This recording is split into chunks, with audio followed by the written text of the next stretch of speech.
Welcome to Sad Boys, a podcast about feelings and other things also. I'm Jarvis. I'm Jordan. I think when people are really, really specific about what payment platform they want to use to like for like any kind of personal purchase or something, like like a Facebook market buy, when they're really fussy about what payment platform, that's sus to me. That to me is like, well, if they said gift cards or something, I'd be like, what gift is cards happening right now? Is that happened to you? Gift No, cards but it is happened to my actually mom. a scammer thing. Yeah, it happened to my mom. she got got? No, well, no, Was she it like a didn't because photo the of Tom moment Cruise? the moment they said gift the moment they said gift cards, she was like, That's good. this is a scam. 100%. They got to Because- figure out a better way of doing it because it is scam coded. It's the contemporary version of I'm a Nigerian prince and I got some diamonds for you, sweetie. Yeah. So sometimes if it's like just, they will only take like Zelle. I'm always like, I don't know. Well, here's the thing, and I'm going to defend these people, actually. I'm going to take a little bit of a devil's advocate. And I am the angel. There have at times been scam vulnerabilities in some of the payment apps with like your ability to charge back and things like that. And Zelle being a bank transfer tends to be safer. I don't know if this is And true it's anymore. not currently like PayPal, Venmo, they're the same company, and I don't know of any current vulnerabilities, but there's been weird things in the past where people a were doing random scams person on would Venmo. send you Venmo and then say, oops, that was meant for someone Yeah. else. Can you send it back to me? The thing about cash, though, That as the angel's non-advocate, right? kind of pissing me off. Yeah, but the other thing, the thing that scares Give me what I want now. the thing that scares me is I get that like we used to be a cash-based society. I used to build things. We used to build things in the country every week is infrastructure week. The thing that scares me though is like if I'm trying to buy concert tickets, which is what's happening, And you're not pissed. and someone, well, I'm going to tell that story. But if someone wants cash, a little crazy to me to be carrying around hundreds of dollars, just cash. Oh, that would be Cash. Ooh, I should start walking around with like $100. PayPal problem. Too cutesy of a name now in retrospect. Well, it was a different time. Hi, I'm your pal. I had a weird thing happen to me yesterday where I was trying to purchase something for work and it automatically logged into my Shopify account.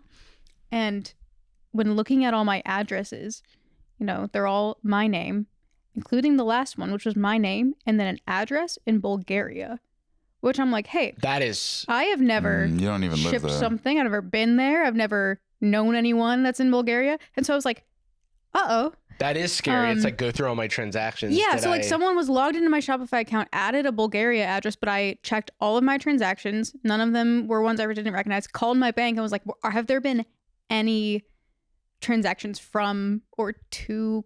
Bulgaria? And they were like, not that we're seeing. And luckily it was only my credit card attached to the account, which is easier to like yeah, for sure. get fraud off of it. But like, And I was just like, what? Why did they go in there, add it, and not do anything? It's That's my annoying. question. But So that's scary. Ticket quest you've been on. I do want to speak on my quest, but there's also been like Uber scams where, you know, if you ever get a text that's your two-factor authentication or like password reset and you didn't, you know, request it, a lot of times it doesn't even mean that someone has your information. It's just like doing the shotgun approach to see who will provide their panic, you know. My flashing back, not me as a 17-year-old getting an email saying that somebody had gotten access to my bank account, panicking, clicking the link in an email with like a bunch of broken graphics, obviously fake, clicking the link, putting all of my bank information to verify myself, which you wouldn't need to do, on a website that I then noticed the URL was labradorsforsale.eu. That is like more or less how how Hillary Clinton's emails got leaked. It's because John Podesta got spearphished, which is like a type of attack. Phishing with a PH is like when you are trying to get people to click on links that are your fake links and put in their fake information. Spear phishing is when you're like specifically targeting an individual. A foolish 17-year-old boy. Yeah. That used to happen at my old work a lot. And You used to work at the Louvre. Yeah. As a spearfisher. I mean, I think that's why they would do that, is because it's like you know, it's like if you work for an institution that has like a bunch of valuable assets like that. Absolutely. It's like, yeah. You're only as secure as your weakest link. And in many cases, your weakest link is a human being who hasn't been properly trained or educated about these types of vulnerabilities. And it's how SIM swapping and things happen where people like steal your phone numbers. It's how, you know, major companies have leaks and hacks because someone, the weakest link in the chain, somebody who just started at their work and is still onboarding and gets an email that seems like it's official, and then ends up like clicking on it, and then you're Valve and you're having your source code leak, or your, you know, Patreon had their source code leak back in the day. For us, it was. They've never made a mistake. Actually, come to think of it. For us, it was a 60-year-old something curator. Yeah. Who often would ask for help in like just getting into their phone. all this is to say, I'm trying to buy tickets to Camp Flog now. If you're listening to this when it comes out, go. Send the ticket now. There's running out of time. I can only even go to one day because I've got to go to Camp Flog. And then I was like, nah. For me. Because I'm doing, well, I might be able to go to the day too. I've got a magic thing the next day. It's my draft, my rotisserie draft is the next day. So I'm stoked about that. But it's in the morning, so maybe. But anyway, I went on Facebook Marketplace, as you do. And because we were like, had some friends over and we were all like planning to go, and we were all like sending around links. Okay, this person's got these tickets for sale. Let's do this, blah, blah, blah. I send like 5 messages to people about tickets. Now, concert tickets, the thing about them is that the concert happens, and so there's a time window. In the future, it usually happens from when you're buying it. In the future, it happens from when you're buying it. So you have a limited time window. So future's getting closer. Sometimes you want to be sometimes you want to be the Wolf of Wall Street and like make a quick buck. And other times you realize that it's a 100% chance of rain on both days. And actually there's going to be less interest. But anyway, I'm getting ahead of myself. So, hey, is this still available? Default message you can send on Facebook Marketplace. Someone goes, no, actually, and then they end it. Jacob has a story about that. And then we've been airing grievances off microphone. I woke up this morning with a headache. We started super late. I appreciate everyone for being flexible. So we've just been gabbing. But anyway, we've been gabing, speaking of Valve. Okay. Dude, I'm on one. I'm on one. This headache might be good news. I think it was my brain growing. Yeah. The send another message. Hey, you know, if these are still available, we'll love to pick these up. And they're like, great, text me. I make a little note to myself because it was like midnight when I read that. I was like, I'll text them in the morning. I'm not trying to have a late night text with a Facebook message person. You up? Are you still available? Bro. Is this still available? I'm just going to read the interaction we had. Your phone is cracking under the rage that you're gripping it. I'm so normal. You haven't shared your contact. I should share my contact photo. Like, hey, just checking in. What do you think of this photo? I said, hi, it's Jarvis. What's the best way to pay? And would meeting at 3 work? And that's why we were talking about all these various ways to pay. They said cash would be easier. I'm like, okay. Oh, sorry. This is actually the one that was successful. So that was a normal person. I said, hey, it's Jarvis. Would love to pick up the Flogna stuff today. They said, I have a concert today at this location. I don't know if you want to meet up after, which is already like after your concert. I'm like, what is that going to be, like 10 p.m.? You know, how many shows are you going to this week? Yeah. No wonder you had to sell these tickets. Yeah. And how much? It's Tyler. And by the way, the listing had a price on it. It said Flogna tickets for this price. And then I said, hey, is this available? One would assume for the price. And they were like, text me.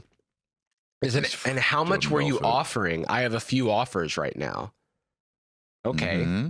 The princess being courted by the gentleman visiting the royal court. I didn't know we were in like a... Normally on Facebook Marketplace, if someone's doing the offer thing, they'll say or best offer, OBO. They'll put $1 on the listing, and then they'll let's wrap. Let's OVO. Let's October's very own. And then and I was like, oh, I was just planning to pay that asking price because I don't like an unbounded offering situation. I'm not gonna. Not here to barter. Not to mention, it's like you have to, if you're selling something, if you're going to be the Wolf of Wall Street, you have to identify whether you're in a seller's or a buyer's market. Yeah. Especially when there's a deadline. Especially when there's a deadline. And one thing that you should do if you're identifying yourself to be in what type of market you're in is looking at how many listings are already cheaper than yours. Dude, this is on the internet. This is what got Jordan Belfort caught. Yeah. And so anyway, stuff he did. I was like, hey, I was just planning to pay the asking. Because I'm like, if you want to play ball, you can say, hey, my highest offer is whatever. Can you match that? If you really want to do this. But they were like, it's okay then. I have offers higher, so I will go with one of those. Thanks, though. And I'm like, cool. I mean, like, I didn't. It's like they negotiated themselves out of talking about anything. Yo, text me. Okay, sure thing. I wanted to buy the tickets. I don't want to do that. I don't want to do. Actually, what do you got? You got anything cool I can have? Why is the reply? Oh well, this person's offering this much. Would you pay me more money than that? What sort of? You have to figure it out. What? Yeah, well, that's the annoying thing. It's a quest. Why would you give me your number to do this move? Why wouldn't you do this move on Facebook Market? Is this like a weird, like, established Keno, like, you know what I mean? Value? Yeah. Well, there's also just something really sketchy about that. Being like, let's chat off. The second they said that, I went to their profile and was like, is this a real person? Yeah, because I also am like, if you like reporting them to Facebook Marketplace, they can see all of your conversation and stuff. Ooh, all the for them being like, text me and then asking for more money. It's like, are you about to give me fake tickets? Is this a scam? It's so easy to be normal. And one example that might of this, be the slogan for 2026. Yeah, and you know, it's not in every way easy to be normal, but sometimes it's hard. Sometimes it's hard. Take your normal pills. I sent. That's what the point of the mask is. And so, like, for a different thing, I sent a message. Hey, is this still available? And then they were like, oh, hey, did you just buy this from me on eBay? And I was like, yeah. And I was like, oh, actually, I think we have mutual friends. Let's meet up and do it that way. So, you know, you don't have to pay the eBay fees and all that stuff. And I was like, okay, great. Oh, that's how normal. But that's like a cool setup. Maybe you could do one of those meetups in like a mid-tier Steven Seagal movie, you know, where it's like a warehouse by the docks. Right. You have a suitcase and you bring it up to the center. They have the package. Right. And then you don't know that they're an expert martial artist. And there's a red dot that appears on you. And it's what was this about? Buying concert tickets. Right. Yeah. Sorry. I was in a fugue. Yeah. I was doing a screenplay I've been working on. It's right. called... No, that makes sense. But yeah, so. How you feeling now? Because you weren't feeling well. Oh. I'm feeling okay.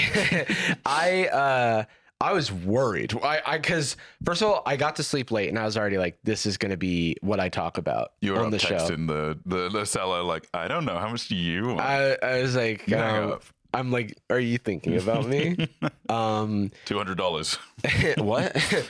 I was already up late and then I finally got to bed and then woke up and had a bit of a headache. And I was like, well, this doesn't seem very good. And I looked at the time and I'd only been asleep for like 3.5 hours. And I was like, uh-oh. And my mouth was really dry. I like had a slight medication change and the medication like causes some dry mouth. And so I was like, okay, maybe I'm not hydrating enough. Why just take the bad bit out of the medicine? Right. We need a USB stick. We need like an iPad that you rub on your forehead and it gets rid of the headache. Or something. Yeah. But we have like Ninja Gaiden 4. Like, I'm glad to have it, but could we have put the money towards building a special iPad? So I went downstairs. I went down here, and as you can see right over there, I took my abnormal pills, the Tylenol. Oh. And I hydrated, not sponsored. I used our not sponsored electrolyte beverage. Powder. And I was just like chugging it because I was like, this has to be like from dehydration. But then as I was like lying down trying to wait, you know when you're like waiting for the meds to kick in, and you're like, damn, this sucks right now. It's it's not like an Estes flask. You have to wait for the health to like build. You're taking like in and then 1 HP every 5 seconds for 2 minutes. Or Literally, it's it's ticking up. Yeah, it's not an instant health; it's a regen over time. You're like, I'm not even fighting right now. Just do it. Yeah, and then I was like starting to have some chest pains as well, and I was like, and then I didn't even say this in the text of the group chat, but also my tummy was hurting. I was like, bro, what is going on right now? Here, descending down. I was like, now it sounds like I'm making excuses. I have collapsed arches. Yeah, I have deviated septum. Yeah, and so I woke up again round 2 at like 11 a.m. and I felt a bit better, and I was like, okay, we can do this. I was like picking up I feel like the first thing when you wake up and you're like in a daze and nothing you do makes sense. Mm-hmm. I hate that. You're watching your body from like 5 feet away. Well, I like ran some water over my head and the shower. Right. And then I went over to my dresser, grabbed some socks, walked back in front of the mirror, put the socks on, standing up. What the hell are my feet? I didn't grab like any other clothes. And I was like, why did I do that? The hell? Why am I putting the socks on my hands? Yeah, it was a very bizarre. And then I chuckled to myself. I was like, brains are crazy. Man. It does sometimes feel like you're playing like The Sims, and you can incentivize them to do something specific, but if you leave them to their own devices, AFK is like the morning, and then all of a sudden you come back and like, they pissed on the floor. What the fuck? I have a toilet. What the hell happened? Oh, I left them in a pool with no ladder. It's a weird day, but it's a good life. Oh my God, he's shut down. Put that on a t-shirt. 1992 Do you guys like my to t-shirt? 2025. It is really honestly a very, very good I'm t-shirt. super stoked about it. It was like a surprise from Santa. The creator I bought it from, and I'm Santa. It's TYT Attire, and attire is spelled with a Y instead of an I. So shout out, because this shirt rules. Is Santa just a delivery man? He doesn't make the toys. He also runs the workshop of his I know, but he doesn't. unpaid labor. I feel like he very specifically makes like crap wooden trains. But he doesn't make them. The elves are. Okay, yeah, but he's running the business is actually the harder part. Being a CEO is like a ton of work, That's why he has to make the highest salary. But their little hands are crafts. They're the craftsmen. Well, yeah, but they're half the size, so he needs double of the boys. Because that's when they're supposed to be making full-size trains, but their hands are so small. I think he's a glorified delivery man. I don't like him. You don't like him? No, I'm done with him. He did sell out to Coca-Cola. Yeah. I will say that was a compromise on his part. Yeah. Kind of a Charles Foster It was actually his idea to do the AI. He did the generative AI thing. God, if he could be any lazier. Can we do a minor update on that? The Coke thing, I feel like immediately after we put out the episode, the head of AI or whatever at Coke was like, guys, Are you talking about me on well, you podcast? guys are making fun of us. I want you to know that it was actually just as expensive to make this as to make a not generative AI app. So who's a fool now? So who's the fool? Yeah, I may have lost my wallet, but I pooped my pants. So yeah. Would a loser pee himself? He mentioned how much work went into like fixing things. Right, because so it's like, why not just use artists from the get-go? Which is like a thing we called out, like. Yeah, it's like the text. Like you're gonna have to fix the text, and then a lot of artists online were showing the like the truck between different scenes, and they were like, here it's a truck with 8 wheels, here's a truck with 6 wheels, here's like a bicycle. Yeah, it like doesn't like there's no consistency, and that's always the problem with generative AI because it can't. You need literally this. They're going where no AI has gone before. It would be really like this is like a pitch on Shark Tank. Like I want a new kind of truck that will fall over every time. Is that like wait? Can we have a truck with all wheels in the front? That's what the fourth one. Yeah, literally sparks flying off of the back. Yeah, it's like don't. Hopefully, you're not load bearing in the back. You're just gonna like be popping a perpetual wheelie. There's gonna be an avalanche of coke just flying out of the back of the truck. Well, that's why it's tis the season. That's why it's snow everywhere. That's my question about all of these AI actors and pop stars is like they can't get their face consistent. Well, that's the whole thing. Nothing can get anything consistent because I don't even know what you would have to do. It's like to the machine, it is a completely unrelated question to do a second Exactly. shot. There's no context. Make Justin Bieber looking at this angle in a snowy environment. Done. Now make Justin Bieber in a snowy environment from this angle. That's a whole new thing. It's a whole new thing, and now they've got a reference angle, but it's gonna like they used so many different AI tools too for this, and I think Jacob pointed this out before, where it's like it's possible they even got like free credits from these AI partners, but even still, like I just don't understand.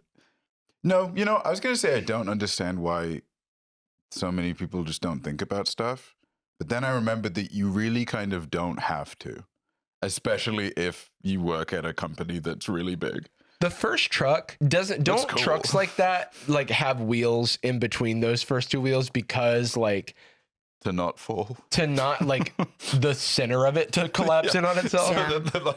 So that a single bolt in the middle doesn't snap. Because that is a glorified U-Haul right there. This looks like that would be. It looks like Mr. Bean's car. The most realistic truck. Yeah. Well, also because, so if you look at that third one, the truck alone has two wheels at least. It has to, because you put it needs to function as a car. It needs to drive on its own without the back attached to it. Yes. Because you attach the different.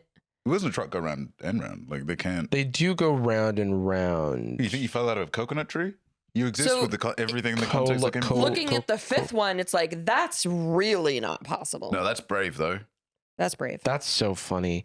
It's crazy because, like, damn, they could have just not done this. Just not done it. I could have even just done a whole CGI ad. Well, the crazy thing about CGI is that you model the thing and then you have it from every angle. Yeah. Well, and you probably have it from last year. Yeah. I can't imagine the Coca-Cola truck that they rendered last year is like, well, that doesn't look realistic at all anymore. We need the panda to have different lighting. That shot of the panda is so... I think about that all the time. Just the perfect... It just goes like... quote unquote perfect lighting.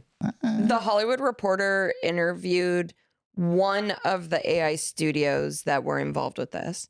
An LA-based AI studio named Zada. I'm glad they're doing this because it's like everyone's like telling on themselves. Yeah, that's saying the quiet part out loud. Like the journalists that are... the journalists that are like, let's have him talk. Let's have him say some stuff. You're so smart, huh? Yeah. Sorry, the company is called Secret Level, but the owner is Jason Zada, and he has a quote in here that really made me think like, oh, you have no idea what's going on. Secret Level, like a game. That's cool. He says, the reason our spot tested so well last year was because the average consumer doesn't really care. With our new ad, we go around the world and see animals from different parts of the world.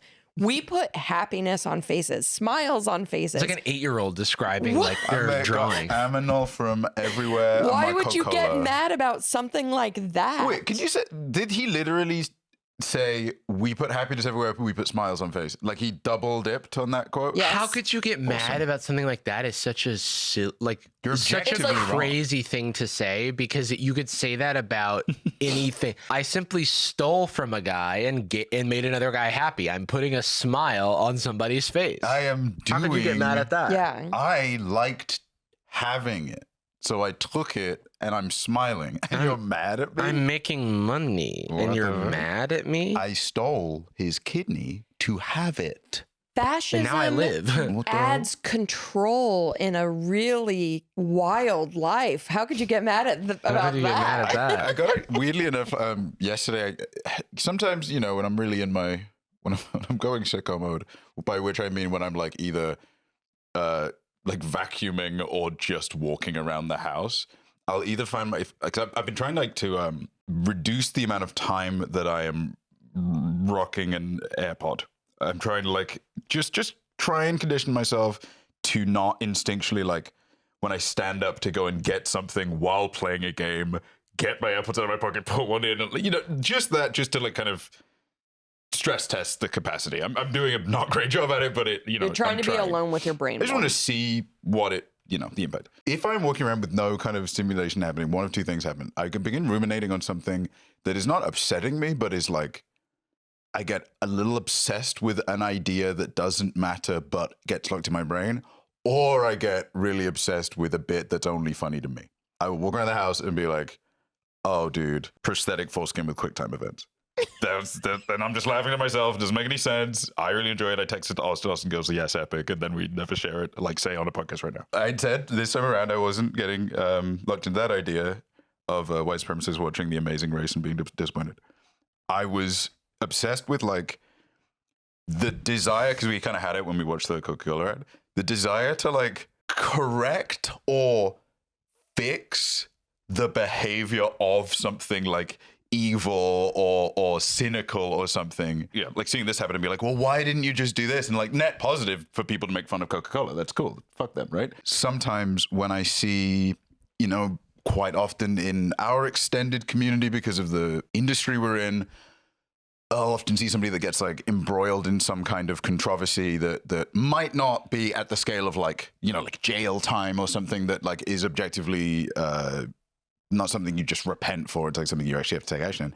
More something like, wow, this guy was really emotionally manipulative to his ex, right? Let's say. If you can imagine such a thing happening in the extended creator community. The first thing they do is put out a post saying that they're a liar, and then you're kind of like floating. You're like, okay, what's going on here? A month goes by. They go on somebody else's podcast, talk shit about that. It's like, okay, whoa. Okay, I'm not sure if that is even just the wisest idea. And then all of a sudden, they get embroiled in this conflict with their ex in a public forum, and then 6 months later come out and they're like, I just want to apologize and say, yeah, I did do all of that stuff. And like, and the thing is, I know I'm rambling, this might not make any sense, but I was getting obsessed with like, is it healthy that whenever I hear about something like that, the first place my brain goes is, wow, they should have done this. Like this thing would have actually gotten them their career back and looked better, not because it's the ethical thing, but like I'm trying to access that all the time. Actually, I'm trying to access a psycho's mind. I feel like when I watch true crime, I think that way sometimes too. It's like, why would you bury the body 4 feet? Go deeper. Or even like it's like when people watch true crime, it almost feels like they're preparing themselves for the worst. You know what I mean? Like, oh, okay, I can learn from the mistakes of. Like, yeah. Oh, and even from the victim's perspective too, people like, it's like from both sides, because like half the time someone does a poorly thought out crime, you're like, well, you should have thought it out more, but I don't want to do the crime. Yeah, I don't want a more efficient murderer. Yeah. I want to say, like, maybe even on this very podcast, I have been like, this person should have done this, or they should have, their argument would have been more supportable if they had put it this way, but they are saying something bad that I don't agree with. It's like, it's like a logical fallacy where it's like, well, it's like you've there's a foul on the play. Yeah. You know what I mean? Like at least don't do that, because now you've walked yourself into a trap. But I think I don't like the question of, is it healthy? I think it's normal. I think it's natural to like, almost like you're looking at puzzles and being like, this is how I would do it if I were going to kill my spouse. You know what I mean?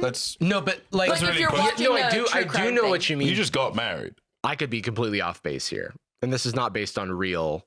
This is based on a vibe and a feeling. I'm already on board.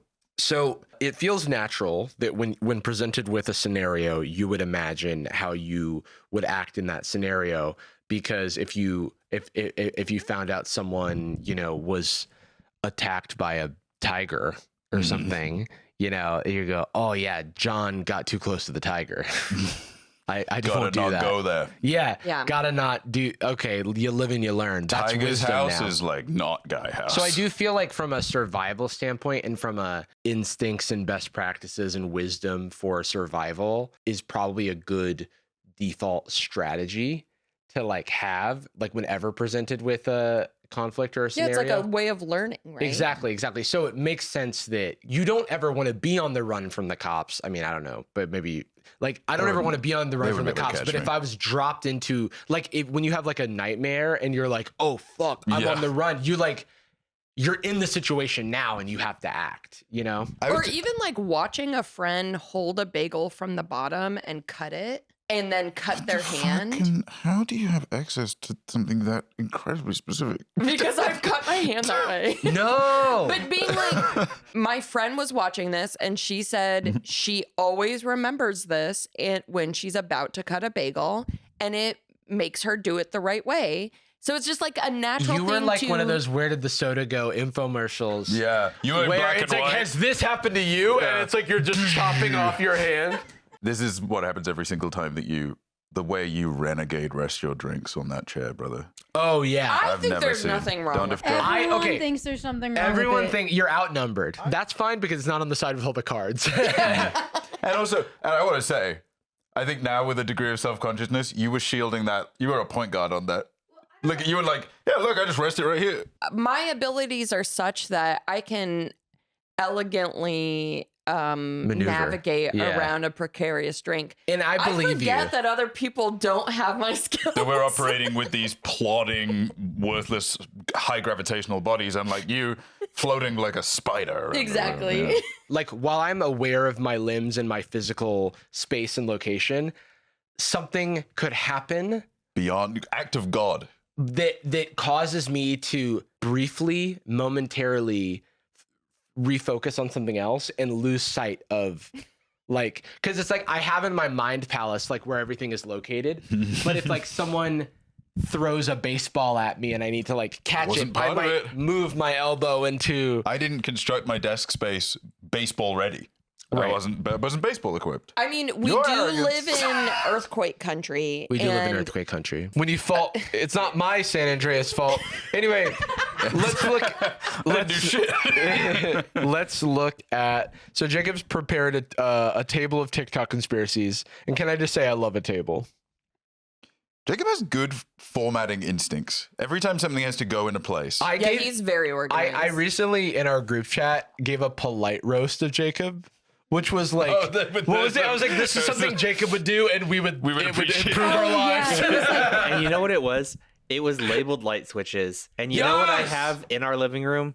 I have labeled light switches. Well, because see, the thing is, like, I know my limitations as like, I can be very pragmatic and functional, and I can be very, like, vibes and style. The marriage of those is not always my strong suit. You're multi-classing, Jacob. And so it's like, as much as I've wanted to just use my regular label maker on the light switches, I'm like, the vibes are off. Yeah, with that. That's why I'm very proud of my Pokemon card situation in my house because Pokemon card situation's crazy. Yeah, you should be ashamed, I'll tell you. Because I have them all in like binders and stuff, and I used to just as a kid like use just like a 3-ring binder with the pages, but now I'm like, well, I have these nice like all the colors go together, these like faux leather binders, and they're all on this nice shelf, and they're all displayed well. And my mom came to my house, and she walked into my room, and she goes, "You're very good at merchandising." Remarkable. Thanks. Your mom has I don't know how to feel about that. An elegant relationship with the English language. That is also not the word I would She uses use. a lot of kind of like verbiage and stuff that does make sense, but I've just never kind of seen it used that way before. Yeah, I relate. Like this, it's like from this angle, you're like, oh, this guy's cool. What a beautiful tome, and then little do you know that it's actually cards. Well, actually, so before we started recording, Jarvis was like, one moment, and walked to the shelf, pulled this beautiful tome off the shelf. It opened up, revealing. Opened it to Jordan, was essentially like, can I interest you in one of the, like, you're gonna make a deck for Jordan. Well, you started talking about, you pulled a tome off the shelf, showed it to Jordan and no one else, and started talking about runes. And we were like, okay. And you said, can I see? I said, no. I've been playing Riftbound, the new League of Legends card game, and I want my friends to play it with me, and so I'm building decks. I ordered a bespoke deck from Jarvis. But it reminded me of a funeral home director being like, which of these beautiful caskets? Mahogany. Is it more or less complicated than Magic? I would say it's a similar level of complexity. It's beyond you for sure. Yeah, no, for sure. I'm agreeing with you. No, rude. I watched agree. you try and play Solitaire the other day, and the cards were the wrong way. I would It is never actually- try to play Solitaire. What's crazy though is because it's a newer game, I've been thinking to myself, the more I play other games, the more I think about how beautiful Magic's design is. Oh, it's like you don't know what you got till it. Well, it's Grass is like greener. it's like because if you are designing another game, you can't crib everything they did, and you do have to zig sometimes instead of zagging, and They've taken the terminology. you end up and the- walking into there is a equivalent to like the stack in Riftbound. Okay. But it's not exactly the same. Thinking about how the stack works in Magic, it is a complex system, but very solid. 100% functional. It's like very solid and in like not intuitive. Like it's a system that like doesn't have many exceptions. You know what I mean? It's like it works the way it works. It's getting into and through like refinement of it. yeah. It's like Michelangelo. Because they didn't used to have the stack. Michelangelo just went like, I'm gonna. What is it? He's like, I see the guy inside the marble, and then just makes it. And then you're like, whoop. Okay, well, I want to make a marble thing. How do I do it? And he's like, it just has to be perfect. It is through refinement because like Magic didn't start that way. And in fact, I think that the cool thing about Riftbound is that it's in these early stages. And there's even things I was talking to like one of the designers of Riftbound about like how technically some of the reminder text is like not accurate. But like cause like there's cards that say, hey, you can use this at any time. And I'm like, well, not any time. Yeah. But I also understand why that is on the card, because if you're playing at the kitchen table, this doesn't fucking matter. Yes. For all intents and purposes, anytime. Just have fun. We're not saying sorcery speed Yeah, right now yeah. because that is No, but it's like, yeah. So, but anyway, Yasuo. I was going somewhere, home, playing games. You're saying how you kept trying to chew the Pokemon cards because they look like treats. Yeah. Well, I saw a Swirlix card and I was like, oh, cotton candy. well, we were half joking, but if you were to share with the class what your hobby has been the last couple of days, I think. Oh, I've been coloring. That rules. I was in a really bad, and not like, I didn't get an adult coloring book. Those stress me out. I went to have it. Target. I bought Crayola markers, Crayola colored pencils, That rules. and a big ass Pokemon coloring book. Oh, yeah. My And I have been therapist going to always town on it. recommends this to me. I do think that there's like a missing chunk of my brain that I think it's the same chunk that doesn't appreciate nature as much as I should, is also that doesn't want to color. I have never fucked with anything you've said more than this example. You are exactly correct. It is the same phenotype in every sense. Yes. It is the part of the brain that gets to a really high like looks at what should be a beautiful view, and it's 70% as beautiful as everyone keeps telling me it is. Yeah, well, I feel like I'm an alien. Conspiracy. It's an alien. I feel like sorry, alien. He doesn't talk. Well, he doesn't speak English yet. I feel like an alien because it's like someone will describe a beautiful view to me, and I will go, yep, that's a beautiful view. But then I will paint a figurine, and there's something. It's like it's eked over into logistics enough for me to get. Yeah. I mean, I have to gather the paints and prepare. when I'm sorting cards, dude, zen. We were on Sunday, some people were over for football, and I had this big table of all these Riftbound cards, and I needed to put them in this binder. In preparation for me. In preparation for you. And being able to hang out with people while organizing was like, where it didn't feel rude, because we were like just watching football. And I was able to still engage in conversation and stuff. That is like peak for me. That's like the Buddha It's like sitting under the tree. it's like my fidget cube or something. Yeah. That's why, like, transcending. I'll do it I'll color while we're talking or just hanging out or watching something. And something that's always like made me less anxious has been like doodling. And so I was trying to get more into drawing, But then I realized drawing stresses me out because I'm a perfectionist, and if it's not perfect, but coloring is just like, especially when you're using like a child's coloring book, Right.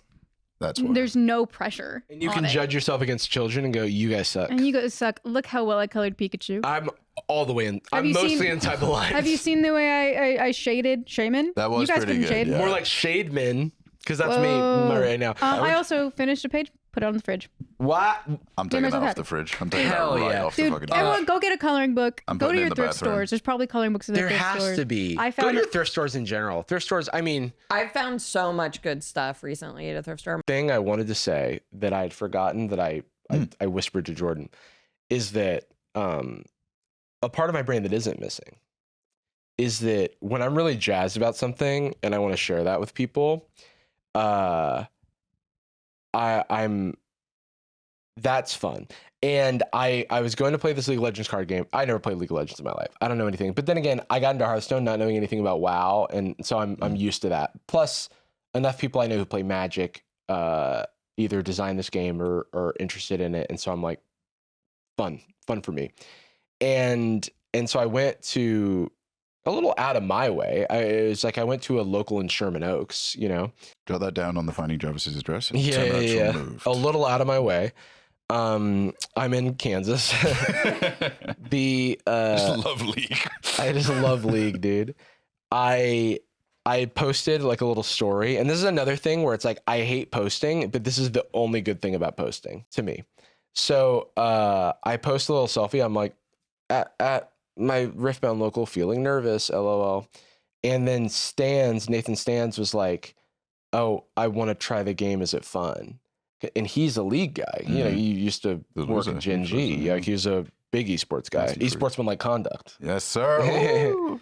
God world. And then I was like, oh, you know what? Because card games, and Peeps can attest to this, are in a weird spot right now where, you know, everything's flying off the shelves. But a lot of LGS's, you know, card game stores want to get product in the hands of players. And so they tend to only want to sell product at their like at normal prices to regular customers, people who are like engaging with the game. Because I had opened up a bunch of product, didn't need to buy the starter decks, but I was like, oh, this would be, I was like, hey, I'm actually about to leave. Can I just grab you, would you be interested in a starter deck? So then I go back into the store and I'm like, hey, can I buy some starter decks? And they were like, are you going to come back next week? Because I think it was a buy one per, but they let me buy two because I was going to come back next week, and I will. And then this is like 9 p.m. I drove it over to the stanzas because I was like feeling so jazzed. I was like delivery service. They're also not in Sherman Oaks. So that's Jarvis delivery service. Yeah, so it was a bit of a drive, but they're closer to me. And I won't tell you where. And also Rochelle is due like in December. Literally like now, maybe. Like literally the baby is coming. It's talking. It's and that's a part of what I'm going to say. So I arrive with the cards, and I love being friends with a couple because I have like a different relationship with each of them. Like, you know, like Rochelle and I talk about our feelings and other things also. Stans and I talk about games and nonsense, you know? Yeah, I like to consider myself the marriage of that married couple. Yeah, exactly. And so I get there. I was gonna stop to get food, and I ended up not because some streets were closed, and I went the other way.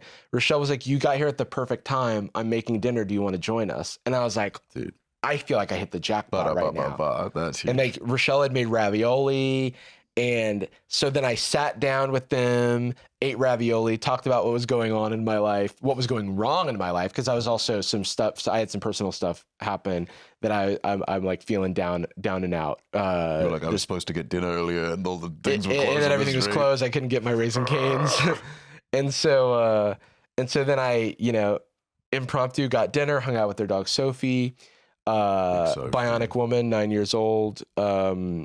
She's got like a titanium leg or whatever now. Big head, pit bull head. So, you know, I love those.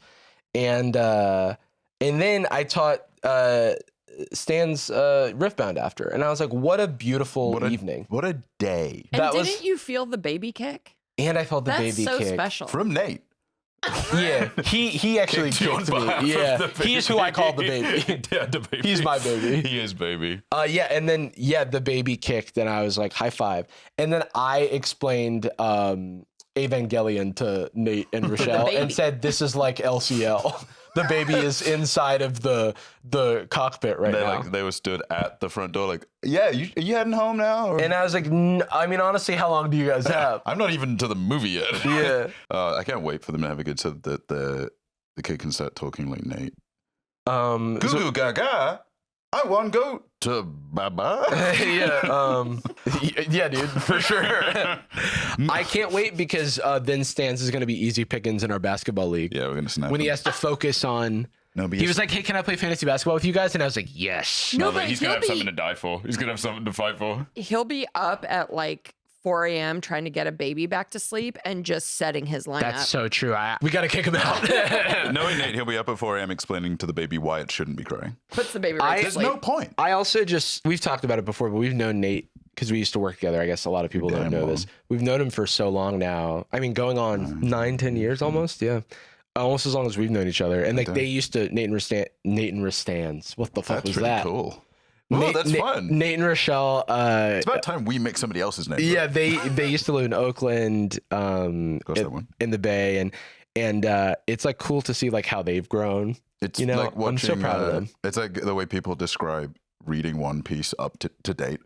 They're like, dude, I remember when I was in middle school, I was reading this part of One Piece, and now it's like watching that narrative change and grow with plenty of our friends, but I think especially our friends that have like had the noticeable checkpoints, the trope ones, like married, house, kid, dog, like all the little bumps. It's funny watching that, and like it's like when I try to remember like what the hell was going on in 2014? Oh, I was playing Dark Souls 2. Yeah. So I was living in this house and I was eating a rotisserie chicken every day. Yeah, me last night trying to go to bed, I'm like, what was that equipment called in Hearthstone? I wonder if I can remember it. True Silver Champion. Still got it. 6-1, by the way, and a half. That's why it gave you a headache. You woke up with chest pains. Fuck. What's the paladin hero power? All right. Well, speaking of conspiracies, okay. Right. let's get to it. Not as good as my segues, but no, I'm trying. Don't invite competition. Speaking of segues, let's segue to right off a cliff, like the CEO of the guy who invented the Segway. Is that set? Is that too soon? No, not soon enough. Shit. People don't know that. It's not. He didn't. Is that a lie? No, I've met him. What? No, I thought he was dead. No. He died in 2010. Wait. There are two guys. There are two guys. There are two guys. There's one guy whose job was dying, and one guy's job was staying alive. The other guy was. I think he may be. Well, like they still need anymore? to have a CEO. Like they still had to. You probably met that they weren't like forget it. Is he? Shut it all down. Oh, he wasn't the one who invented Segway. He bought Segway and then died in 2000. Yeah, the guy that invented. So Dean came How in. long did he have the company? But the guy who owned it did. Whoa. Jimmy Heselden, the owner of Segway Company, who died in a cliff fall in 2010 while riding one of his scooters. A cliff fall. I guess That's that makes a sense. weird way to say that. I guess it does involve both of those things. That's very sad. He was trying to make way for a dog walker. The actual guy that invented them is Dean Kamen, and he was the president of First Robotics for a while. Oh, shout out First so we Robotics. got to meet him at like the World Championships. Is he alive? He is still alive, I believe. Hey. Shout out. Pretty All right, good. He let's wasn't watch killed by a Dark robot. Forest Theory. Dark Forest Theory. What's this about? That sounds cool. So Jacob has prepared a table of TikTok conspiracies that we're gonna take a little peek at, and I interrupted your soundtrack. He did a very cute I love that. X-Files. I Nice. think that was Jacob's song. Okay, so this is Joe Rogan, or That's the Joe Rogan curtain, from what I can tell. yeah, he's had everything on. Yeah.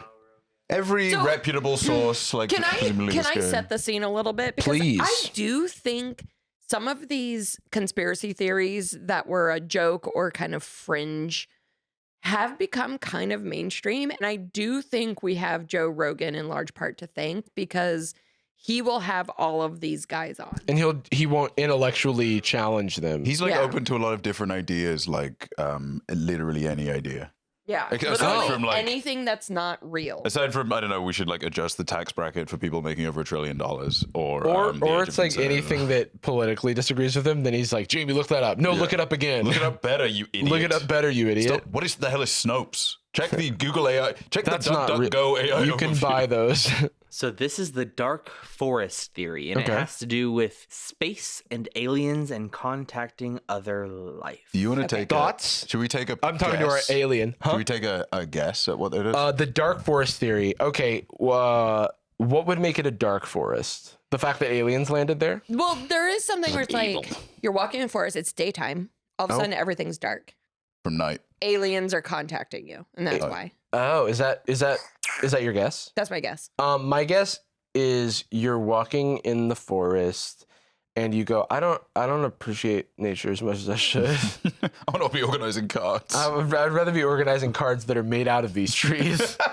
Yeah, my hobby's the opposite of this. Yeah, that's my dark I forest wanna theory. Destroy them. And I go, look at that Brandon. bird. And Jarvis refuses to look at that bird. I'd rather hear a Pokemon cry. I'm looking at the dirt. I'm gonna go with I feel like the conspiracy theory crowd, dark has I feel like been more and more kind of co-opted into deep state government stuff. 100%. So I'm gonna go with Okay. a dark forest is like a manufactured government environment. And then when you go on a hike, they take your kidneys or something. Oh, there's got to be. We've discovered in satellites that there are these Yes. government black site forests, With and Starlink. they're actually the Area 51 of trees. You know what I mean? They're actually not real trees. These are made out of like adrenochrome or something. Okay, let's see this. Now I'm like, Let Josh Brolin rap for a sec. Dark forest theory says that if you attain a certain level of technology, the best thing you can do is just be quiet.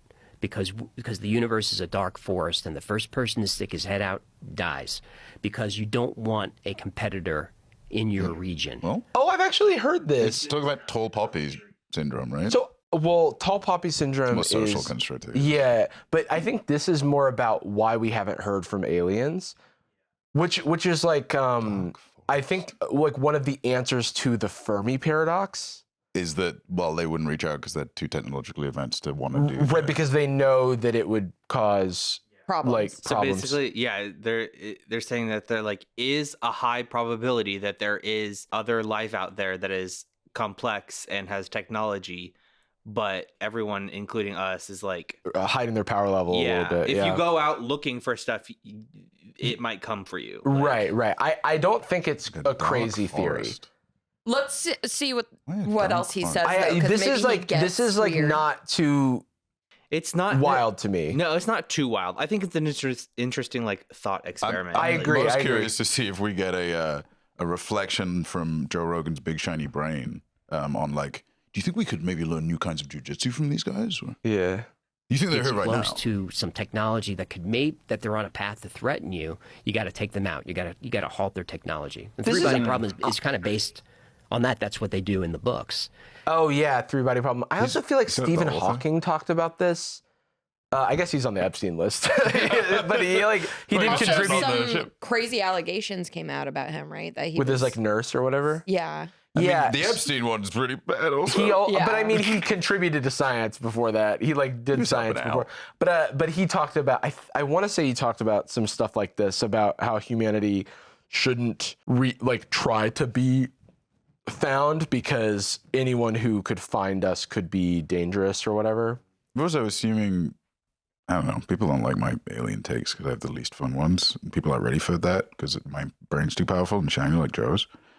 But Okay. it's more like the statistical issue with alien contact is the incredibly small window of time. If we're saying like a comparable, civilized, technologically advanced culture that has the same way of presenting itself, like it's corporeal in the same way we are, Right. and isn't just like a gas which like wobbles to have sex. It's like a fifth dimensional being or like whatever. if we're pitching that, then we're not only pitching that specifically, we're also pitching that they are active within the amount of time that we would also be receiving our civilized age is so fucking small versus the amount of time we've been around. And we haven't had technology that could reach other planets for that long. So, and if we get it, we will be. The civilization will go within 1,000 years. We will not.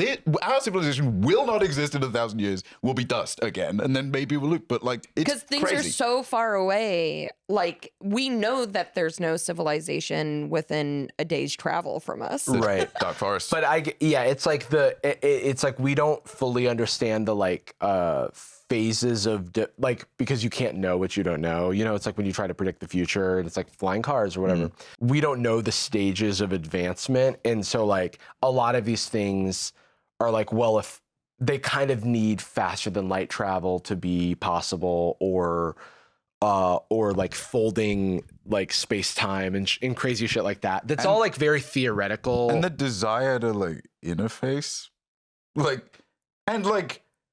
choose, like it's that I think is what always bothers me about alien conversations. It's like dependent on so many tiny factors other than does some water have some germs in it? That's like completely, now we're saying like, yeah, but because everyone's kind of coping and being like, yeah, but no, I want to fuck Garrus from Mass Effect. Like, wouldn't you want to observe first? I would take one look at us and be like, I'm not going anywhere near these. I absolutely think you would observe. But the thing is, we're fucking sick. The other thing is, we can only think in the confines of like how we would act observe or think linearly and write it on a whiteboard. It's And so it is interesting. There's a Hank Green, friend of the show, has a lot of good videos about aliens. And he also is like low-key beefing with this like Harvard astronomer about whether or not this object that we discovered is like an alien object or not, which is kind of funny. Clash of the Titans. Clash of the Titans. I'm always Team Hank because I mean he's like got a very, very rational take, because he's like, I want there to be aliens too. Like it's just the Occam's razor, the odds that certain things. But this is interesting. I think that these thought experiments are interesting. Curiously, what the hell is the etymology of it being a dark forest? Let's keep watching. Yeah, let's keep watching. What if he says the N-word at the end or something like that? That would be awesome. I mean? It's a theory. That seems to make a little more sense to me than sort of this altruistic, hey, let's help them, the Star Trek approach. Let's make first contact and all of that. I like, human nature is a tricky thing. We're very selfish. You and I might want to see those people and help them along, but there's a lot of people that would not want a competitor in the neighborhood. Well, yeah, maybe. But what if they don't even think of us as a competitor? Yeah.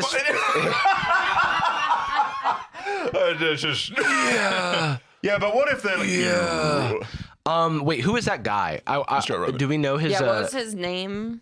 AJ Gentile. God, that's the 23rd, 100th episode of Joe Rogan. Oh yeah, this is literally just like a conspiracy guy who has a show called The Y-File. He's just like a popular YouTube channel. Anti-government anarchist with a heart of gold. All right, bro. Cool. With a what? With a heart of gold. Well, so this is always the. I mean, well, hold on. Anti-government anarchist. I mean, okay, there's a. But he says crypto, not just fiat. Or crypto. So you called it. Anastasia called it, maybe.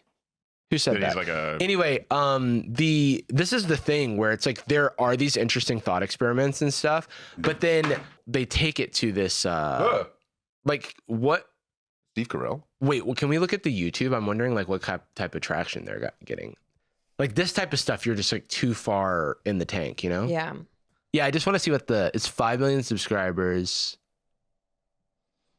Like it does okay. Yeah, they're killing it. These are very funny thumbnails. Look at that go forward. This is like what's that tabloid? Exoto? Like the Inquirer? Yeah, the National Enquirer. National Enquirer, that's what it is. It's like these are like National Enquirer I mean, Dexerto's funny. This stuff has been popular forever. No, it's just like so interesting. So I hadn't seen, YouTube is so big. It's like it's funny to see that type of thing be successful on YouTube. It's kind of, sometimes I feel a little bit like when sometimes Spotify rap stuff comes out and it's like, here are the biggest artists of the year or whatever, and then you just see a bunch of people, like the most basic people in the world, like, who the hell is Bad Bunny? And it's like, oh right, it's just you're just not like, you just don't listen to like, or like that stuff that isn't from here. The Bad Bunny stuff exposed how many people don't know that Puerto Rico is in the United States. I do think that we are at a time when people are, it's almost like a security blanket to hold on to conspiracy theories, because truth is scarier. A conspiracy theory, I genuinely think a conspiracy theory, or even just a theory, something that is not like being scrutinized on some kind of like professional level, like a way that is losable. A conspiracy theory in a world of a lack of clarity, in a world that can be overwhelming and scary and you don't feel like you have agency, a conspiracy theory is all yours. Yeah. No one can have it because it's your theory. If I come along and say, well, no, because of these reasons, you don't have to engage with it because it's your theory. And it can give you like a righteousness where That's you're fucking like, cool. you're like, well, not everyone knows this, but I know it, so I feel safer. There's and like, it's also often structured in a way where it's like hard to disprove a negative. Yeah. And there's good like That's why it's a conspiracy theory, not a theory. well, but the other thing is it's much like AI has been co-opted now by like generative slop.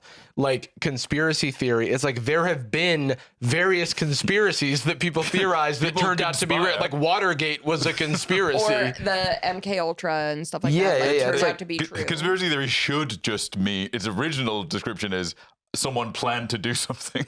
Yeah. Which actually happens quite a bit. And then like, I think partially by design, there's a little bit of like kind of agitative propaganda of like, by the movers and shakers at the top of the temple being like, huh, what's up with these conspiracy wackos? Like, why would you ever listen to them? Look at the things they believe. Also, when you think about power, like if you are a group without power or feel powerless, like thinking about how the people with power or the structures with power are screwing you over is like pretty natural.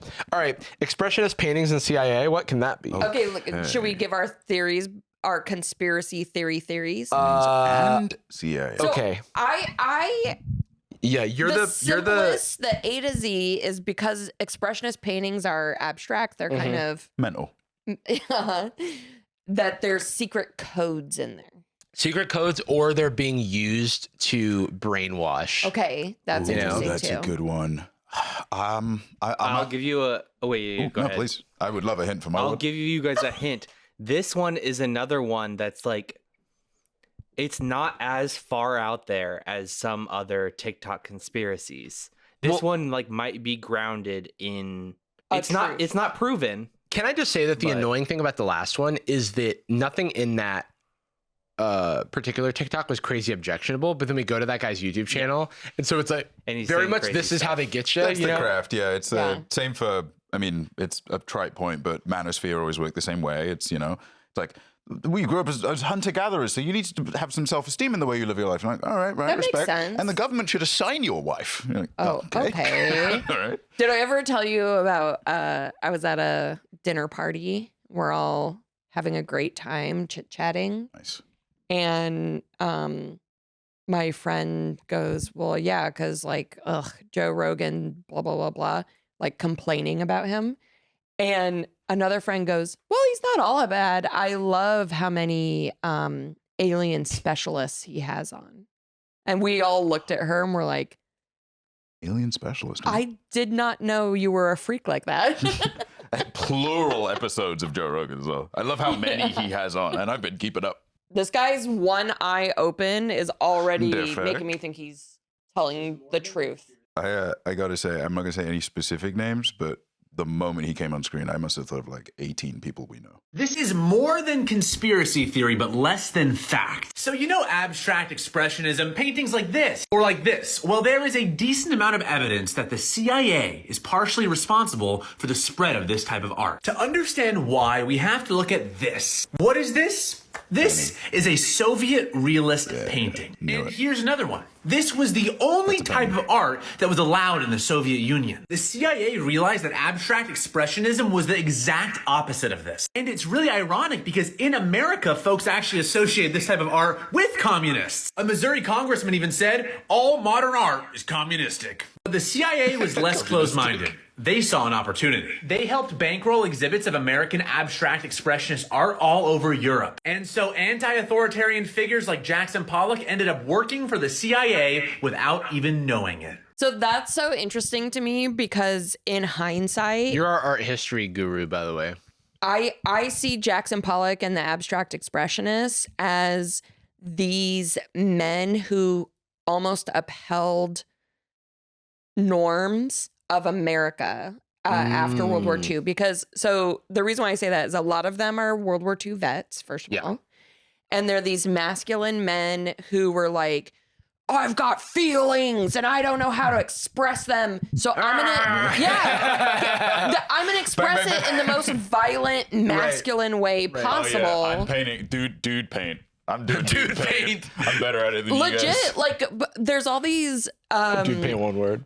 you know, people write about Jackson Pollock being like, because he's constantly smoking a cigarette while he's painting, and he would paint on the floor. So he's not painting on the wall. Has you ever tried Zen painting? Yeah. What was it called? Zen Truly, art? he did not. So there's a bunch of cigarette ash in his paintings, and conservationists were like, okay, we got to figure out how to conserve that cigarette ash because it's a part of the painting. And it's one of these things where it's like these dudes, first of all, they were a boys club that would not allow women or gay men into them. Oh. So then there were these gay men like Robert Rauschenberg, who, in my opinion, is a superior artist to Jackson Pollock. That's just my opinion. That's your bias. That's my bias. He's your bias. He's my bias. Like BTS. Rauschenberg is doing these like very complex, interesting, layered artworks that sometimes are like multimedia and stuff. I think a lot of people in America, they didn't know Robert Rauschenberg was gay, but you know, it's like vibes based. They were like, oh, we like those manly men who fought in World War II. We don't like these little, you know, counterculture weirdos who are making art. You know what I mean? It's counterculture aesthetics, but with like a, you know, I go so far as to say that this is 100% true in the sense that like no cultural movement is immune from being manipulated at like, once something is generating or responsible enough for enough attention or money, then it literally the CIA would be bad at their job, which for all the criticisms you make of the CIA, they're very good at ideas. I was gonna say they're manipulating. I was gonna say they're good at meddling. They're not as good at like getting the exact result that they want. But they're good at messing stuff up, fingers in there. stirring the pot. Yeah. Look at the history of South America. They're just like, they're like, what if we spiked the punch? And then it's like, we put a bunch of C4 in the punch and it exploded. Like, well, we got the punch. Well, It's gotta be, I always picture the CIA with a really disorganized Asana board. Just be like, who the fuck are we doing again? No, wait, that was our guy. Shoot, I'm such a rube. Okay, staying on the art train, fine art, money laundering. Fine art, well, that just sounds like a thing. Kind of just sounds like a thing that's for sure happening. The most popular technique for laundering money is value. Yeah. Yeah, I mean, that makes perfect sense to me. Definitely true. The most popular technique for laundering money is through high-valued art. This is because at the high end of the art world, anonymous buying is largely accommodated. Also, they don't care how you pay for it. Once you've made the purchase, you can then get the art transferred to a free port, which is a highly secure free trade zone of an airport or shipping port. Is this an AI Australian man? I think it's real because he's getting popping his plosives on peas. his True. You can then sell the art to a legitimate buyer without ever seeing the piece. It's expensive drop shipping. Yeah, it's your dirty money's clean now. So I don't think it's as simple as this person's describing, because I do think that it's hard to buy anonymous for this reason, right? Like because there might be dirty money. I do think also artists can be very particular about who they sell their work to. And, Yeah. you know, obviously it depends on the artist. Not all artists are this way, but I think so. Artists are represented by galleries in the way that an actor would be represented by an agent. So the gallery then does these deals for the artist. I am certain there are some galleries who don't give a shit and will just sell whatever to whomever. And there's record of that happening. Yeah. It's like he makes it seem like it's the Wild West and they don't care. He's literally saying it's the way as well. Yeah. And I'm like, I definitely think this is happening. I just think it's a little bit more buttoned up, like, because you can have people who are representing, like brokers who are like representing buyers that want to remain anonymous, but then the broker is reputable, and you could have a broker that works with both legitimate and illegitimate clients and stuff. It's kind of a good like the platonic ideal of a conspiracy theory, because there's a nugget of truth there and probably actual examples of that taking place. But the thing about a conspiracy theory is it has to be interesting and it has to be fun. Yeah. And the reality is the main way that money is laundered and power retains it is tedious and dull. Yeah. It is like, I do import-export on freight. I have some offshore accounts. I have a business that makes a lot of money, so I just make the number a little different. It's never something fun. Store. Yeah. Wayfair. Also, I've got some. This cabinet's called John, and there's a boy named John inside. That one is so cool. The other thing is that usually, I feel like money laundering tends to gravitate towards like newer markets and stuff. Then less observed. Like because you need a lot more. Like I think this is absolutely happening, but again, I think you need a lot more infrastructure to do it in the like traditional art world, or be operating at like such a high amount of wealth. Because I remember there's a story about vintage wine and vintage wine counterfeiting, and this guy who ended up going to jail for a while was basically had this homegrown vintage wine counterfeiting operation. And because he had he had developed a reputation and was like friendly with all these high rollers, he was able to kind of fly under the radar for a while. It's like not as regulated, like how these purchases can be made. And I don't know, it's just like newer markets. Like if I was trying to launder money, I'd be like putting things in crypto and then buying property in countries that didn't care with crypto and then selling it. Yeah. I wish I had the extra money to do that. That actually gives me an idea. Yeah. I'm killed within the week. I'm murdered by the cartel. So did you specifically make this art history conspiracies? It's funny that we've like been in the art space. But now we're going to go to the real space. We're going to go way up high and way down low. Whoa! NASA, that's the NASA guy. ocean exploration. Those are the guys that copied Elon's ideas. Yeah. Shout outs to the Uber driver I had last night who was opining over some people, sometimes like will not make fun of, just be like, oh man, you get a Tesla before all that Elon stuff? And she's like, yeah, I know, the thing. But she was talking about it, and I never want to kind of open a conversation about Elon because I don't want to reveal my power level about like how much I've thought about him, because that could be considered extremely embarrassing. But I also just, I'm not an authority enough to talk on a lot of that stuff. It was like silence for a minute or so. We've been talking about families and blah, blah, blah. And she just went like, I don't think he's very smart. I was like, all right, okay. Nice. Door open. And then, she gave me the gift of saying, and he's, I know that his daughter won't speak to him anymore, gender correctly. Nice. And so I'm like, great. So I'm not going to have to avoid that conversation. Yeah. And then said like, why, what's that about? Is it because he wouldn't gender her correctly? And this is a lady in her, I believe she had mid to late 50s, I believe. And I was like, love it. Hey, this is pretty cool. This is cool that this is like.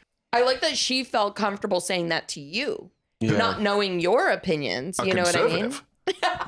A staunch Trump first conservative. Proud to be Canadian. Oh my God. That's true. Okay. Wrong country. Whoopsie daisy. This is the reason that NASA stopped exploring the ocean. Because they realized it wasn't space. They were like, They're like, oh, shoot, we're supposed to go that direction. So stupid. In 1958, when NASA was first created, its mission wasn't space, it was the ocean. Not Is that true? I was going to say. In 1958, I'm pretty sure they were looking at it was space. The S is for space. The S is for space. Yeah. Also, but let's keep reading. Whatever. The agency collected data from the seafloor and explored the Mariana Trench.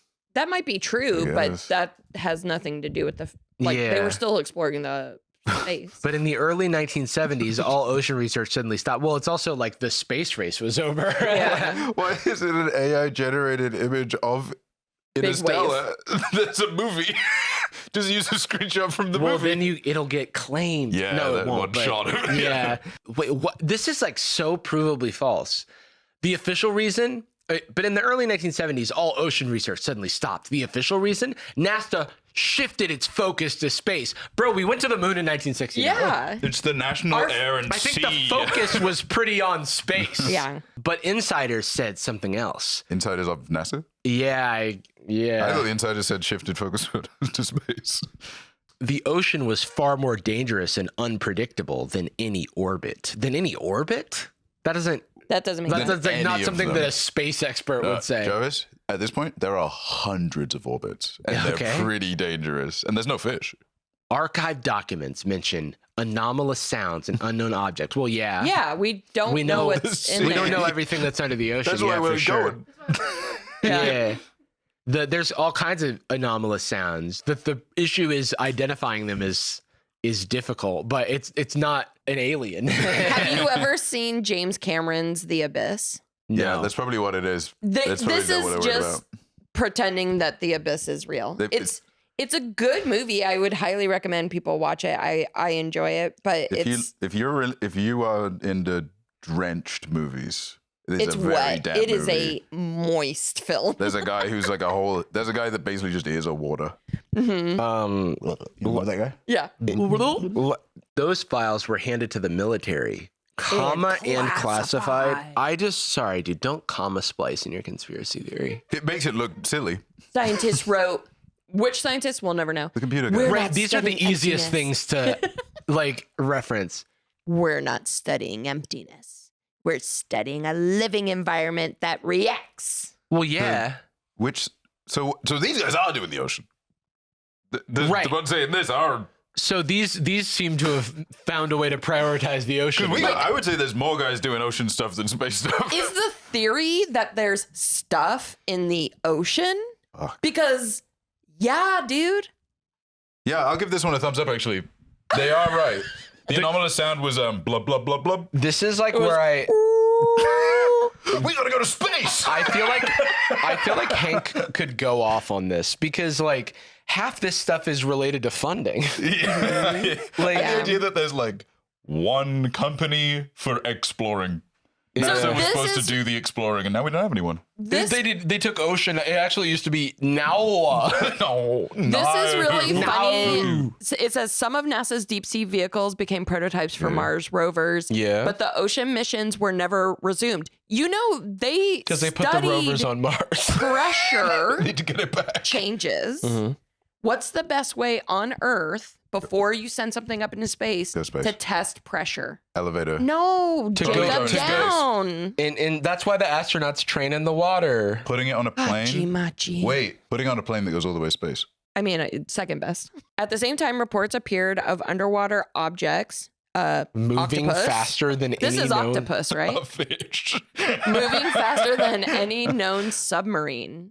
I don't know, like how fast can a shark swim? Giant squids, they use a propelling system where they shoot water. It goes really fast. And I assume it can go faster than... I don't think of a submarine as going lightning quick. No.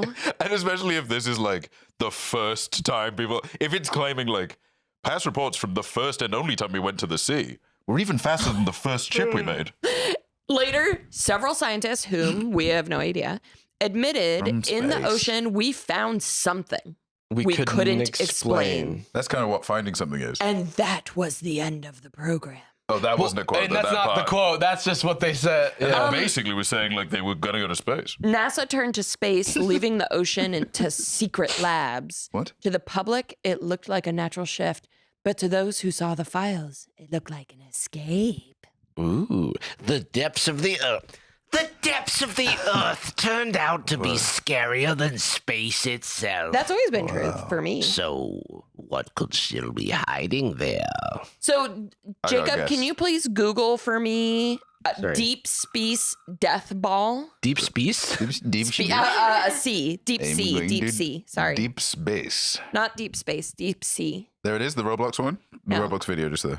Carnivorous death ball sponge. 2 days ago. Okay. A few days ago. What? What's happening to us? The fuck? I'm getting the headache. Okay. So Sorry, I gotta make it a visual statement. For anybody that noticed that when I tried to say 2 days ago, let's not be too generous. It was 3 one-syllable words. It was not a lot of work. I did appear to say, due to an audio issue, 2 space ago, I believe. In my defense, no, I didn't. In your defense, That was you. I believe you said 2 days ago. 2 days ago. congrats. I was like 12 years a slave. Coming out of the closet, I've been 2 days ago. My fellow Americans, 4 scores and 2 days. So 2 days ago, BBC put out an article, Carnivorous Death Ball Among Odd Deep Sea Finds. No, do it in the BBC accent.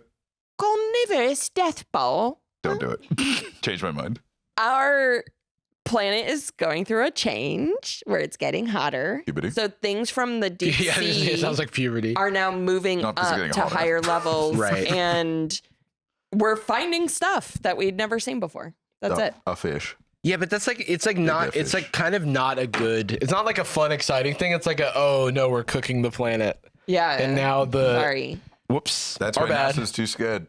They don't want to go down because they're worried it'll boil the submarine. They're more like NASA, more like nah, son. I'm going We up. have one more. Can we watch just the last conspiracy I theory? also do have to bring up though that a new species of bee was found that has like tiny little like horn shapes on it, and whoever like got to name it, I don't know the whole story, but they named it Mega Chill Lucifer. Oh my god. Is that an NFT? D&D character idea. Mega chill Lucifer.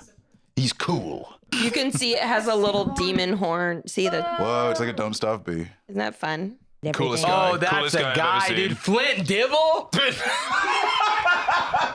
Flint Dibble and his hat. So Flint this Dibble. is. Can I just give Flint Dibble his due? That's Give what the Dibble his due. Wait, well, before you give the devil his due, what's the thing that says your name defines your future? Nominative determinism. That's happening right now. With the Dibble? Flint. A guy named Flint says he's gonna study rocks and fossils. He and might as shit. well be called like stone archaeology. Yeah. So I just want to preface this by saying he is a legit archaeologist. With an incredible He has a name. PhD. This isn't suit, but he's gonna talk about pseudo-archaeology. He has like a PhD or like a pretty huge. Pretty huge dong. All right. Pretty huge Dibble. Scientists that would brag about going on Joe Rogan. I do not brag at all about meeting the guy, but I am very happy that I had a chance to debate This a guy's cool as pseudoscientist hell. in that platform and absolutely school him. It let's used to go. be very easy to laugh off pseudo-archaeology. How do people believe that aliens built the pyramids or that the pyramids are a power plant? I just thought it was kind of silly. But these days, we live in a world where this kind of fake news is starting to take over. I know this guy has a PhD and stuff, but he would kill as a high school teacher. Oh my god. You know what I mean? He's got like great energy for that. Yeah, if only his name was like Schoolio Teacherson. He would have Yeah. been able to educate people. His name is Book Teachel. It's also more popular than real archaeology. In actual English language books, Atlantis is mentioned more frequently than Pompeii or the Sphinx or the Acropolis or Stonehenge. Look, I grew up with it constantly coming up in my history classes as a British boy. If I hear another fucking word about Stonehenge, it's a couple of rocks, pal. Oh, how'd they get up there? They were cavemen. We don't know why they built it. But what about the Pokemon based off of his Stonejourner? I like him a lot. What about how it lines up with the sun? What about it? They didn't have any hobbies. What the hell were they supposed to be doing? But I could do imagine, that. but imagine those rocks coming to life, and they're big. They're little guys, but they're big. They're little guys, but they're really big and they're friendly. What if the Sphinx grew a new bigger nose and it could smell stuff? What about Nose Pass? Oh, by the way, I was going to suggest that we could watch that Y-Files guy on Nights. Yeah. Like one of his videos. Y-File. What's the Y-File? Y-File. My Wi-Fi. That's like being a wife guy being a wife file. Gross. I'm a bit of a dibble head at this point. I'm a bit of a dibble dog. I dibble as Flint. I'm a Flint friend, dude. Whoa. Peeps is already following Flint. What the hell? What the hell? Yo, shout out. Sure, yeah, you just now did. You're not a lifelong Dibble fan. Yeah. You don't follow any of us. Flint fan. Oh my God, Peeps just yes. follows every single person that's ever been on Joe Rogan Experience. Right. It's as like a rule. Jiu-jitsu guys. Jiu-jitsu guys and... You know what? What? He teaches at Cardiff hello. University. Yeah, very upmarket. I don't know anything about the UK. It's Welsh. I'm going to teach you a lesson today. I'm going to teach you all about what if there was a rock. What's under there? More rocks. All right, we can... Yeah. I've got to send the Zelle, but I'm still just waiting for the for that. But I turned off Do Not Disturb. So I'm going to be disturbed by it. So we can just wait till I'm disturbed. Yeah. Well, let's see what Dibble says at the end. Yeah. Disturbed, the band. Consistently, 50% of people believe in Atlantis or a lost civilization from the Ice Age with advanced technology that spanned the globe. People that have not attended university archaeology courses, which is most people out there, they cannot tell the difference because Netflix, IMDb, Amazon, they label fake archaeology books and TV shows as legitimate. Yo. Yeah, I guess like you can't mark like the Dharma show as like surgery. Yeah. They're being like, this was a medical professional. It's Yeah, like, that is a really good point. And it's like a media literacy thing. It feels like our platforms are failing us. And it's okay to not be like literate in. I shouldn't trust archaeology. I didn't go to college for archaeology. Right. I should absolutely I would be fooled. But I think it's dishonest to have, a pseudo-archaeology book be a bestseller in archaeology because it implies two things. It implies like that they know what they're talking about. It's like what's that bias? Cognitive bias about like if something is successful, you assume that it's good. Yeah. And then it also, you assume that Amazon is being forthcoming.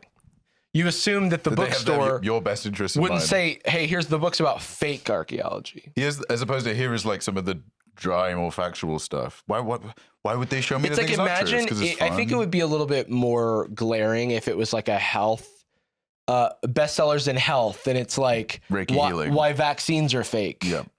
By Secretary of Health, Mr. Maha, yes. Mr. Kennedy. Much like other types of pseudoscience, the rhetoric that pseudo-archaeologists and fake archaeologists use weaponizes people against scholars.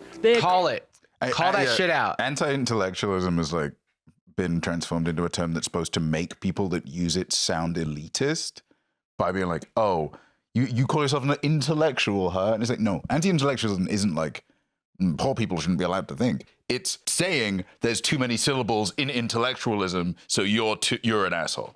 And it's like, no, sometimes words mean stuff and you have to use like elaborate phrases in math, and it's annoying, I know, but... Well, and in history, anti-intellectualism has been used very effectively to start genocides, like create fascism, like get people to not trust those who they have been trusting in the past, and instead trust that they people think they're better than you. Yeah, because it doesn't feel good. This guy rules. I think it's important to talk about how like so many of these things are inherently political. So much is like about discrediting experts and scholars and people who have. Sorry, that's my reminder to check if Jalen Duren is playing tonight. And I just got a notification that he is not. So he is out of my lineup. That literally happened at the exact same time. The alarm went off At an arbitrary time, right? That wasn't when you were expecting to find out. Absolutely. And then the text happened during the alarm going off. That is correct. That's sickening to me. I'm going to call that the dibble effect. You dibbled. You dabbled I dabble and I dibble. You double-dibbled. Dabbles any. Yeah, flag on the play. I'm going to go back into Do Not Disturb. Well, that's really nice. Do you think Rogan ever cleans those fucking curtains? Or do they just stink? No, he just throws them away and buys new ones. Yeah, they churn. But yeah, like, I think that it just comes back to like media literacy. It comes back to like how the powers that be use and abuse our communication channels to like create a bunch of confusion and haze amongst real, legitimate, facts. And make legitimate sources feel exclusionary. Like you're supposed to feel as though actually everyone who's advocating for your well-being is secretly an elitist that actually hates you. It shouldn't be so easy to discount experts, but I feel like it's become easier than ever because they're not on the team that I'm on. Because they're at work. Yeah. like the actual people doing the research, publishing things and thinking about this are busy doing the job I of believe it. the concept of we said this before, like the do your own research stuff is like, well, first of all, people don't know how to research. Second of all, that is just a way to disenfranchise the it's a way to delegitimize experts and people who know things. Mm-hmm. And kind of neutralize somebody's ability because really what you're saying when you say do your own research is, hey, don't do anything until you have received the right information, or like, because most people, you say do your own research, they're like, well, I have to go to work. I can't, there's not a lot I can do. I guess I'll just not get the vaccine for now. Right. And then, hey, success. Speaking of which, I just got COVID and flu. If you haven't done it. Are you okay? You showed up to work? You double dibbled in coronavirus and the flu? Yeah, why are you bragging about this? You look COVID rough. and flu vaccines. Oh, okay. If We share haven't- microphones. Oh, that reminds me. I just got tuberculosis. Shout outs to the bubonic plague. I just got the plague. There's a new. Get your foot off of my foot, sir. Get your hands off. It's your hands off my foot. I see you know your judo well. There's a new COVID vaccine that covers all of the new strains. I highly recommend getting it before the holiday season starts because you're going to travel. You're going to be kissing Nana on the cheek. Nana is going to cough into your mouth. Don't kill Nana. Whatever you do. You're not going to Thanksgiving, right? Please don't go if you're double dibbling in the illnesses. I'm illness free because I got vaccinated. You know what would maybe I'm insane to say this. One thing I think would always be really cool is just the once, in the same vein as like walking into a bar and being like the usual, stuff like that. Like, hey, just drive to like a taxi. Cool dude stimps. I really want to one time, maybe in the latter portions of my life, just like be chatting to someone about life and the universe and my well-being, and then go like into like a napkin, and then they're like, "Is everything okay?" And I go, "It's all fine." And then the camera sees that there's like a little bit of blood in my napkin. Like when I throw it away. We end every episode of Sad Boys with a particular phrase. We love you. And there's nothing in my napkin. And we're sorry. I'm particularly sorry. I have COVID and I have the flu. Give us a kiss. Give me a kiss. Later. Bye. By the way, we're wrapping up here, but we're going to pick things right back up over on Sad Boys Nightz on patreon.com/sadboys, where you can use your discretionary entertainment spending. We're going to maybe play some more dull games, some more word games. A couple quizzes. I kind of want to order some facts of the past. Yeah, show our Mentat skills. Might want to watch some of the Y-Files and watch these fucking conspiracy things. I am not committing to watching that whole thing, but I do want to see what the vibe is. It's supposed to be watched like 2 minutes, and we're like, oh, it's more annoying than interesting. Gucci girl, how you doing? How you moving, girl? Moving, girl. How's your day looking? That future girl, yeah, we on now. Take my money, go away, all you want it. Get you rich from me.